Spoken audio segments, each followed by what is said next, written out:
Today, I want to talk about something I don't usually talk about, at least not like this. I've made videos before, but I've always kind of kept this part of my life in the background.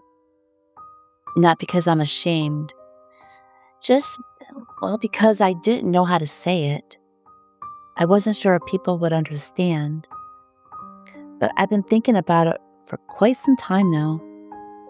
I think it's time to just say it. I live with paranoid schizophrenia. That's a heavy sentence to say out loud. I know it probably sounds scary to some people, maybe even to some of you watching, but that's okay.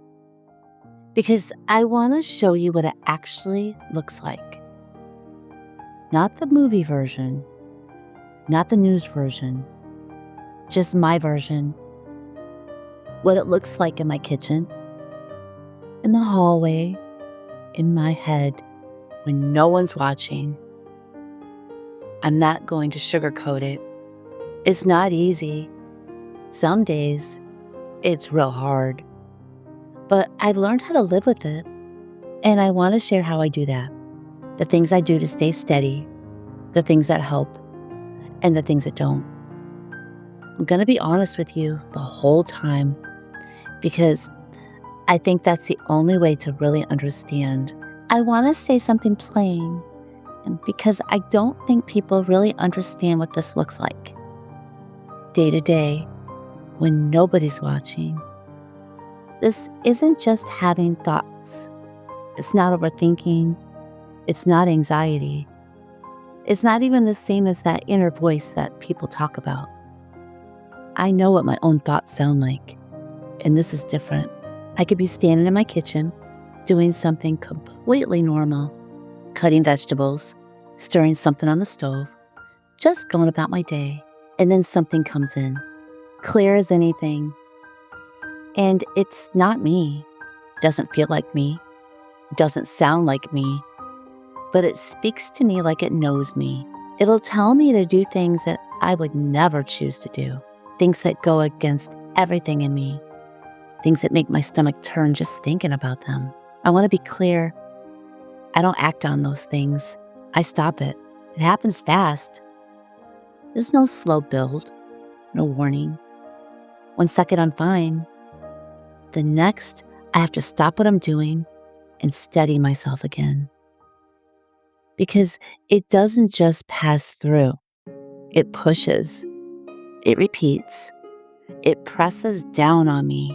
And in that moment, I have to pay attention to my own hands, my own movements, just to make sure they're still mine. And sometimes I'll physically stop. I set the knife down. Take a breath that feels like it's fighting against something, and I remind myself where I am. You're in your kitchen. You're safe. That is not you. Because if I don't take control right then, that moment, it's just going to pull me under. People don't see that part. They don't see me pause. They don't see the effort it takes to stay steady. They just see someone standing in their kitchen. I want to take a minute and talk about what I see. Because when people hear the word hallucination, they picture something from a movie, something dramatic, something with creepy music and a jump scare. That's not what this is. This is quiet. It's stranger. It's harder to explain. I see things that aren't there. I know that sounds simple, but living it is not simple at all. Some mornings, I'll walk down the hallway and I'll see them, black figures, standing in the hallway or at the end of it. Sometimes in the corner of the kitchen, just at the edge of my vision. They don't move like people. They're still. Completely still. Too still. And there's something about them that pulls at my attention. My eyes want to stay focused on them. My mind's just trying to figure out what I'm looking at, even though I already know. And I have to make a choice. I can stare. I can try to make sense of it. I can let it pull me in, or I can just keep walking. Most days, I just keep walking, walk right past them. I go into the kitchen, I start making coffee, and I talk out loud. I'll give myself instructions of what I'm doing at the time. I'm opening the cabinet, I'm getting the mug, I'm pouring the water. Because if I stop, I let myself engage with it. It gets harder to come back. There's another kind that's harder to walk past. This is gonna sound so crazy, but sometimes I walk down the hallway and I see myself, clear as day, in the spare bedroom or in the kitchen doing something normal. Cleaning, opening the curtains, standing there like I belong there. And it's me. Same clothes, same hair, same posture. But I'm standing in the hallway watching myself. That one stops me because it's not a shadow. It's not something that I can just blink away. It's detailed. It's specific. It's me. And in that moment, I have to figure out which one of us is real. I know how strange that sounds, but that's what it feels like. My mind is presenting me with two versions of reality, and I have to choose which one to trust. I've learned to look for the small things, the texture of the wall behind the figure, the way the light falls, the details that don't quite match.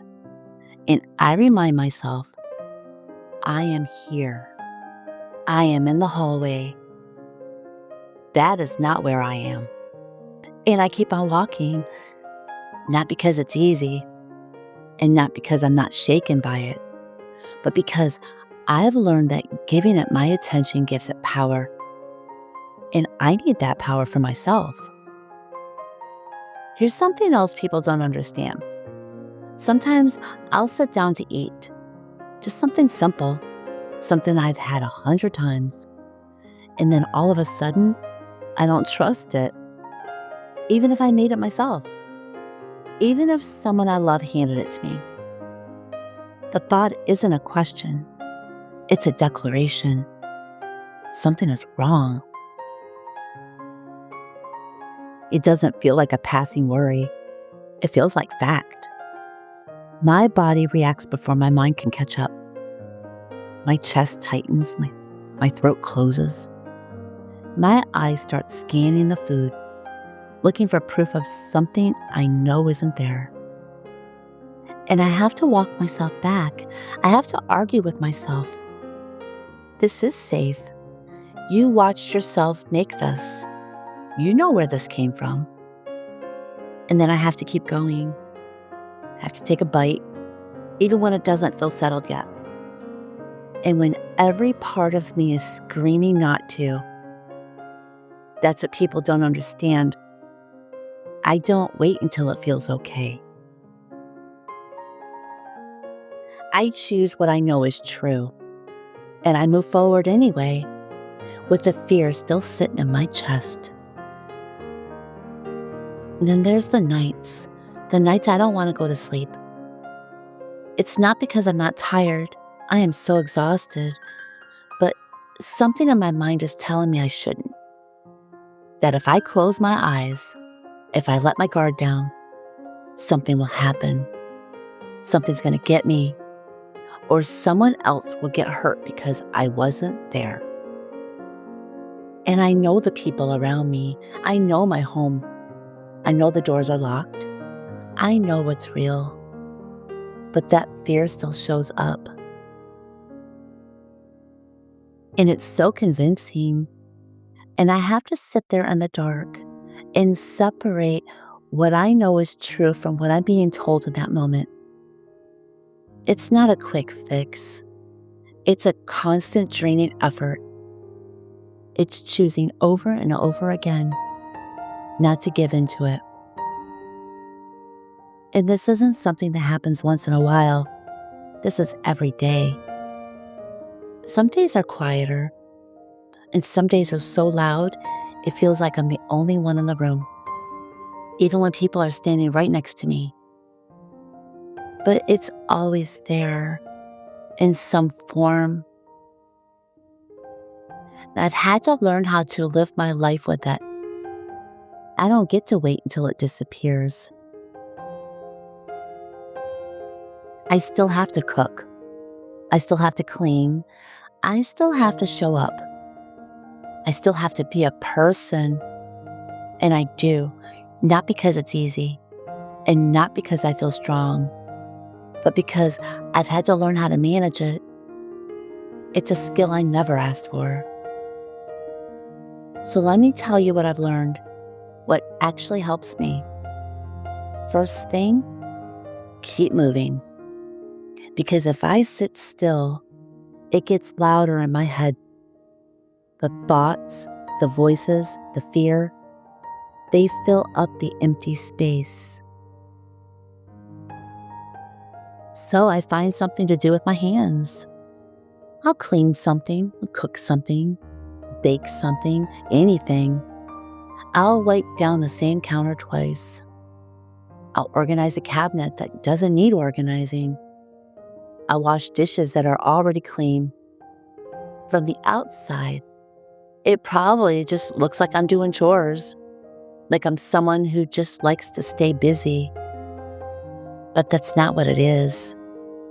It's me keeping myself here, keeping myself steady, giving my mind something to hold on to, so it doesn't drift somewhere that I can't follow. When it gets too loud, I hum. Sometimes quietly, sometimes really loud. Sometimes I make up my own sound.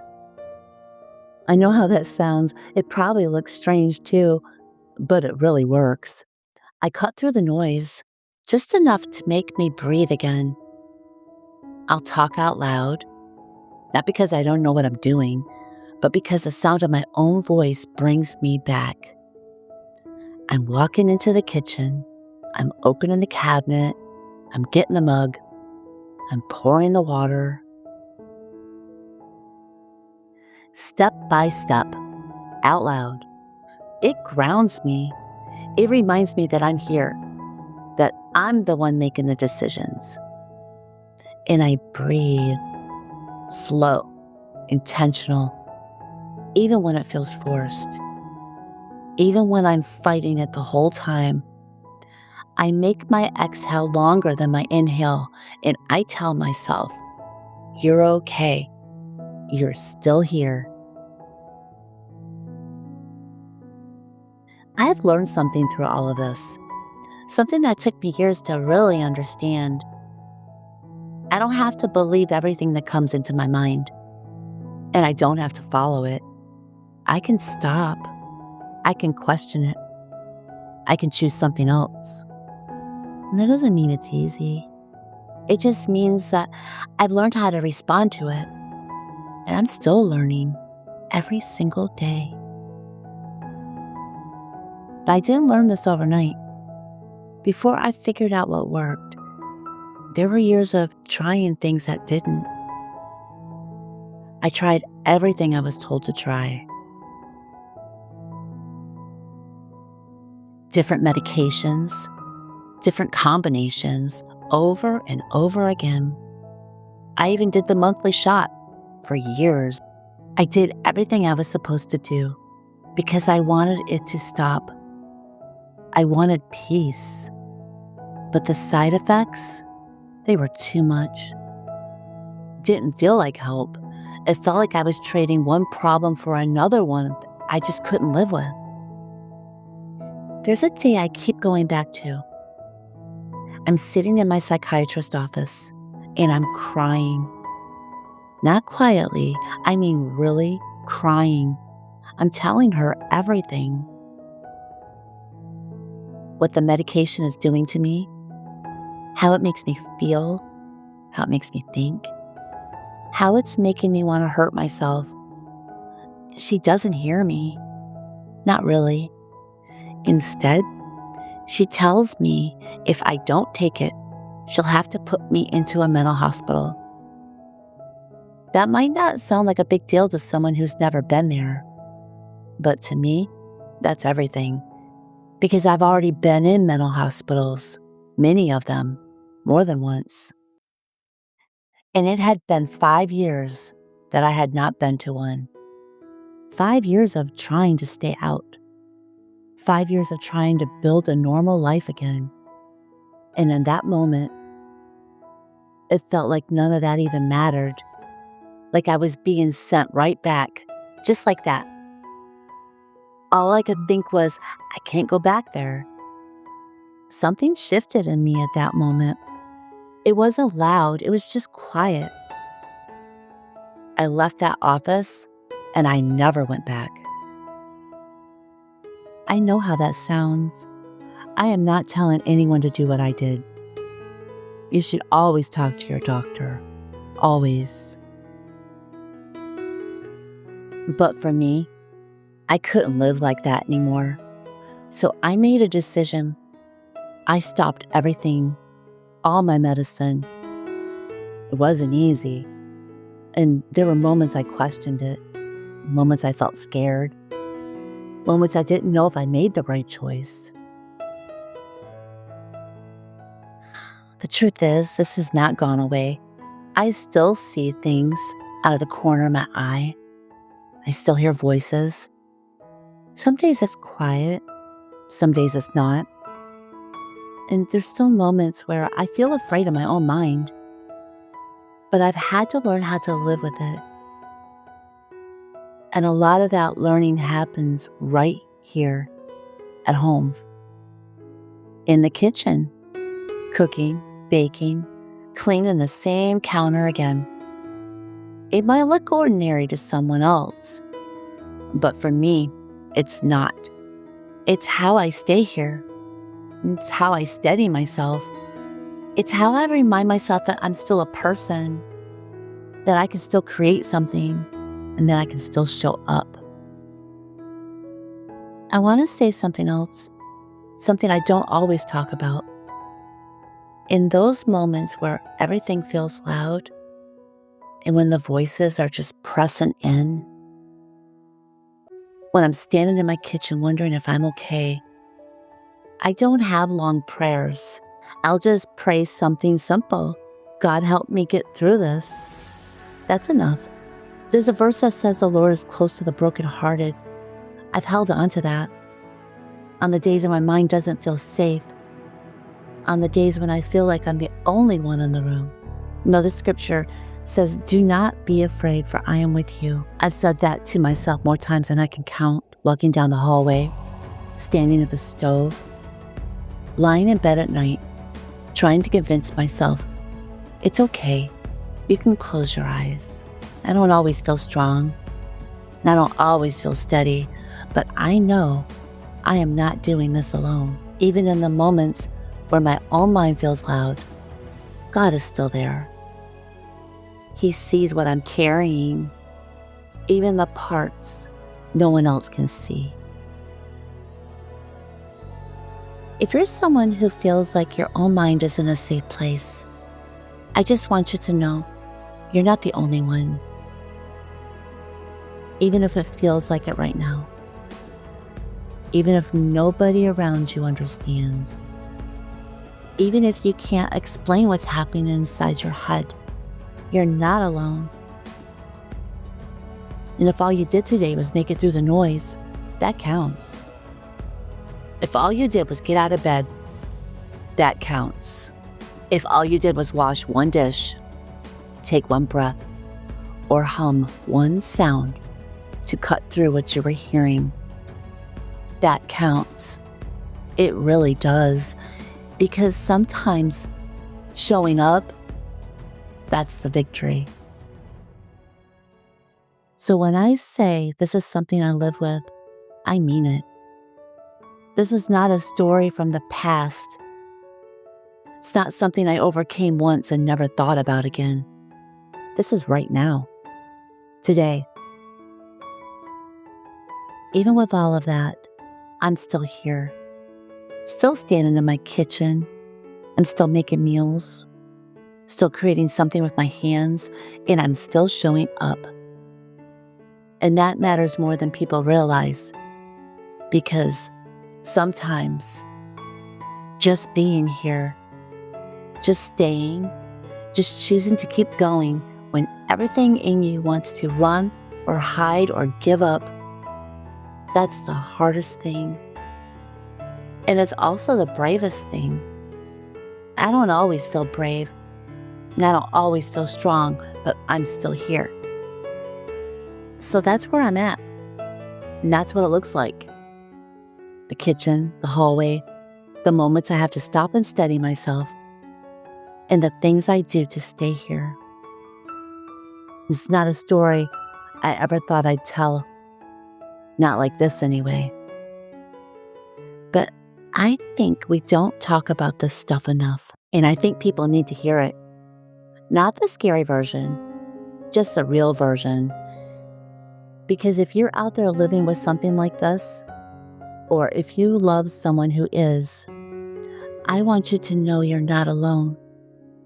I know it feels like it sometimes. I know it's heavy, but you're not alone.